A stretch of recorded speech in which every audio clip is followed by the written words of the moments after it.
My disaster relief federal grant just increased from $8,542.50 to $23,141.25.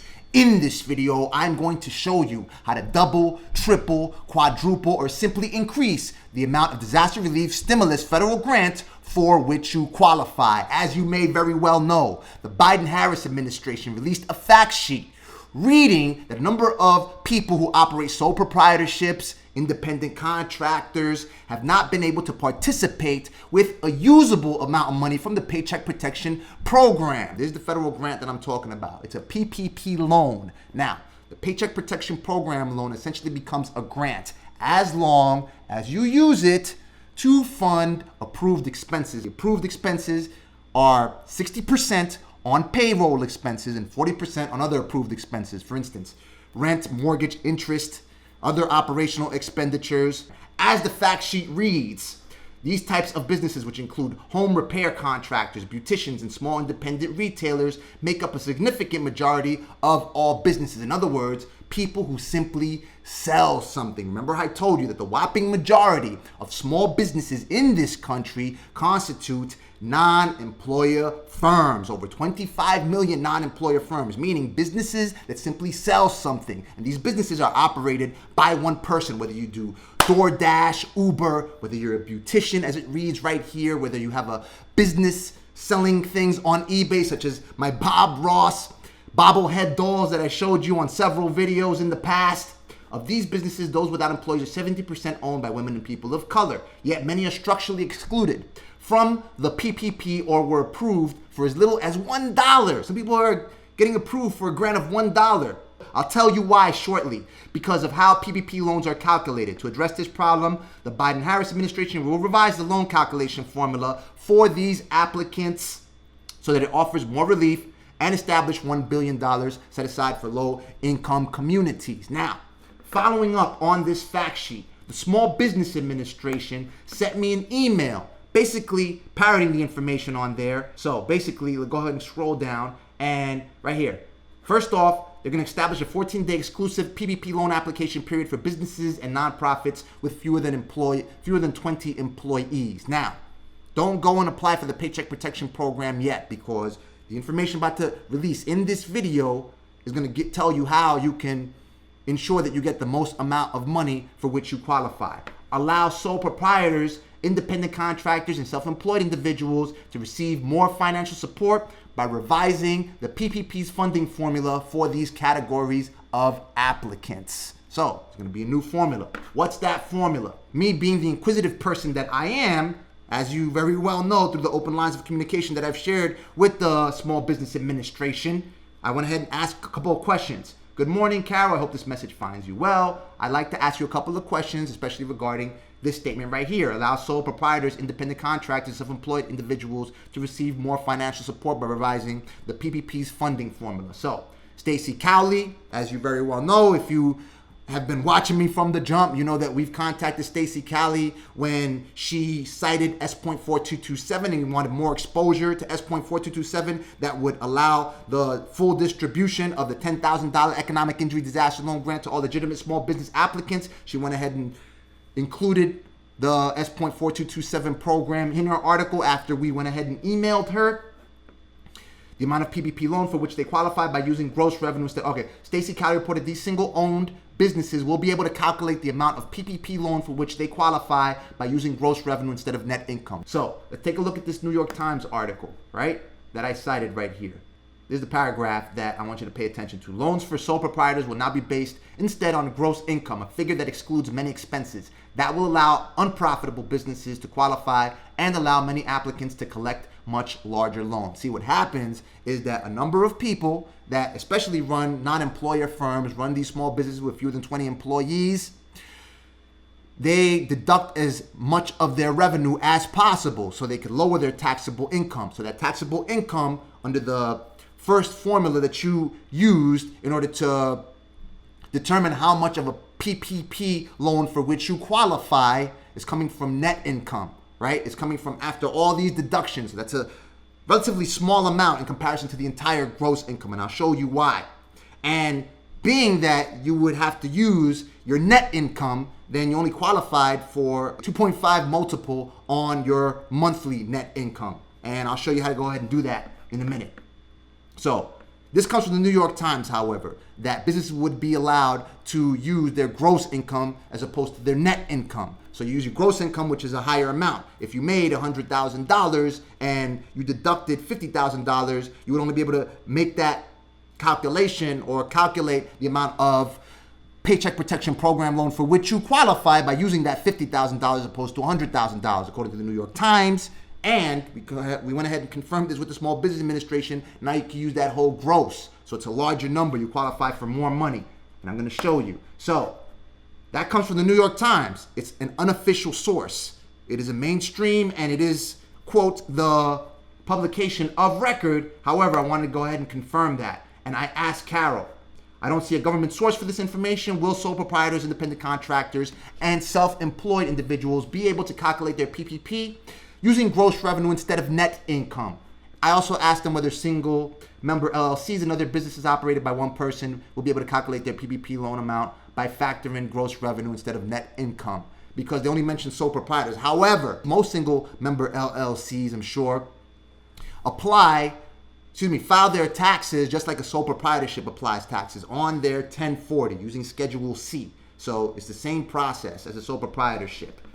So will single member LLCs and other, how will businesses that have already applied for a PPP loan be able to amend their application? So I'm asking them, how can a business that already applied for the Paycheck Protection Program amend their applications, change their applications to reflect the new amount of Paycheck Protection Program loan for which they qualify, using gross income instead of net income? Now, let's go ahead and address this part first, right? So Ms. Wilkerson went ahead and forwarded my email to, this is the New York Times article, Mr. Matt Coleman. Matt Coleman is the regional director for Region 2. He's based out of New York City. And basically, he told me that I am on detail to the SBA Office of Communications and Public Liaison to assist with the agency with economic aid communications. And he works with Shannon Giles. She CC'd on this email. Yes, while formal guidance will be released soon in early March, per the issued release, the new formula for sole proprietors will utilize their gross income, line 7 of their IRS form 1040. Okay, now I went ahead and looked up 1040, line 7. There is none on 1040 itself. However, so I went ahead and clarified that on if you take a look, I'll just show you my line 7 right here. There is no line 7 on 1040. 1040 without the schedule.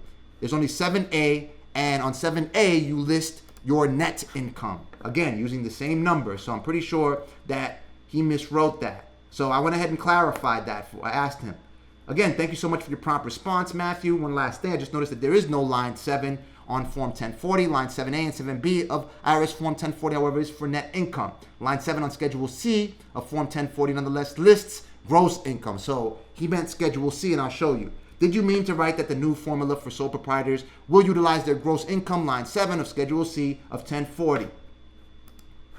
And he responded by writing, yes, sorry, implied, as that is the IRS 1040 form submitted by small businesses. So you will be able to use gross income that you list on line 7 of Schedule C when you are reporting your small business income. The other thing that I asked, remember that statement, because there's another quote in this New York Times article on which I wanted clarity. Let me just see if it's here real quick.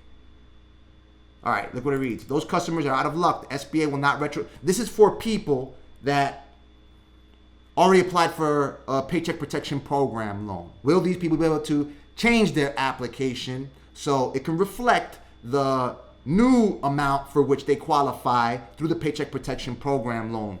These customers are out of luck. The SBA will not retroactively change the loans that have been dispersed, and it will not let those who already got loans return them and reapply, according to an agency official familiar with the plan, was not authorized to speak publicly. So they weren't allowed to speak. However, they did clarify for me. Mr. Coleman, where's Mr. Coleman's email? Mr. Coleman wrote the following. On background, I can advise that the pull quote you provide is accurate. In order to ensure that sole proprietors receive the benefit of the changes, it is recommended that the lender not submit their PPP application into the Etran system until SBA's written guidance is issued.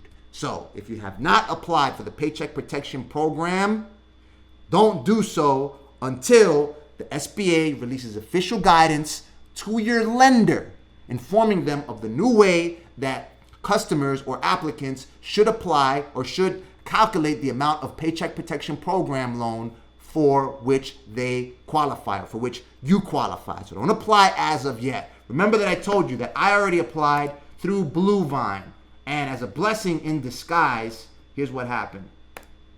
I went ahead and logged in, stay signed in.